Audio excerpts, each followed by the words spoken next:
Hello, friends. The 910th day of the war between Russia and Ukraine continues. Ukraine has not commented on the situation in the Kursk region today. In turn, the Russian Defense Ministry reports that Ukrainian assaults have been repelled in the areas of the settlements of Komarovka, Kornivo, Malaya Lokhnya, and Russkaya Konopolka. Komarovka is located east of the district center of Glushkovo, which, apparently, the Ukrainian armed forces plan to take to strengthen the flanks of their Kursk bridgehead and prevent a counterattack by Russian troops. Russian telegram channels write that Novoivanovka was also attacked south of Komarovka, but in both villages, as they say, the Ukrainian armed forces did not advance. Also in the Glushkovo district, the Ukrainian army continues to strike at Russian pontoon crossings across the same river. At the same time, as it became known today, the third bridge across the same river in the Kursk region is damaged, but not completely destroyed. This is evidenced by satellite photos. Malaya Lokhnya is located on the highway from Sudzha to Elgov, and fighting for the village has been reported for several days now. There is also fighting to the east of the highway, on the line between Malaya Lokhnya and Russkoye Porchnoye. There, Ukrainian units are trying to break through to the north. Russian telegram channels write that the Ukrainian armed forces were able to wedge into the enemy's defenses in the Russkoye Porchnoye area. The fighting for this village is also important in terms of control over Martinovka, which is located on the Sudzha-Kursk highway. Ukrainian telegram channels write that Martinovka has been taken, while the Russians deny this. To the east of the Sudzha area, the Russians are counterattacking in the Belovsky district, their telegram channels report. Fighting is taking place in the areas of the villages of Spalnoye, Nizhny-Makhovo, Ozerki, and Ulanok. The first two villages have allegedly been retaken by the Russians. In Kornivo, fighting is taking place on the eastern outskirts of the settlement. In the Toretsk direction, the Russians advanced in the northern part of Pivnishny, in the northern part of Druzhba, and along the Siversky Donets-Donbass channel, in an area up to 5.15 kilometers wide and up to 1 kilometer deep.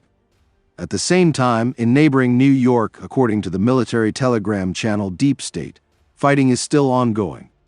Let me remind you that the Russian Defense Ministry announced yesterday the complete capture of the village. A unique situation has developed in New York, when chaos is happening on both sides, writes Deep State.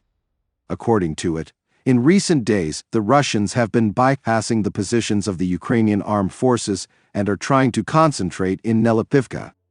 Thus, Russia is trying not to capture New York, but to bypass it. In the Pokrovsk direction, the Russians approached Novorodivka, where, judging by the incoming videos, the situation is becoming increasingly difficult due to shelling. The Ukrainian publication, Strana, writes that 3 companies of the 2nd Battalion of the 15th Brigade of the National Guard, led by commanders, refused to carry out combat missions near Pokrovsk. A fighter from one of these units, Vladislav, told the publication about this.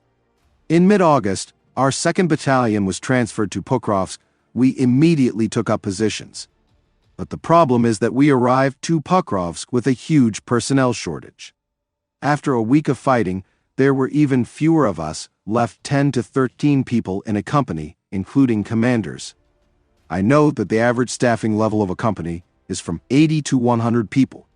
Having taken up positions near Pokrovsk, we encountered incompetent command, no communication with neighboring units, extremely poor communications, no clear understanding of the positions, whose they are. It got to the point that we were ordered to move to positions, but no one knew who was in them. Sometimes these positions were already occupied by the Russians. We simply physically cannot hold the defense at our positions with such a shortage of personnel. There are 30 Russians for every one of ours. The Russians are constantly attacking, going out to storm battalions with the support of heavy equipment. And in a week of fighting, only once did an armored personnel carrier go out to support us with fire.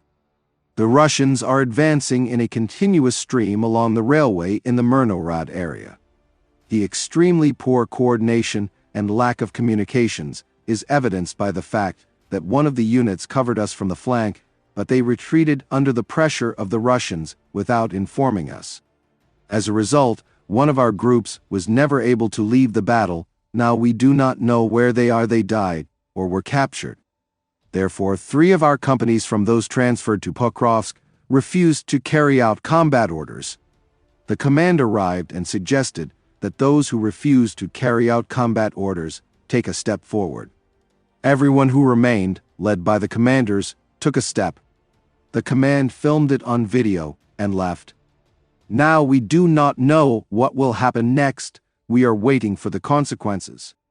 Moreover, all the refusers have been fighting since the beginning of the war. All are battle-hardened, combat-ready.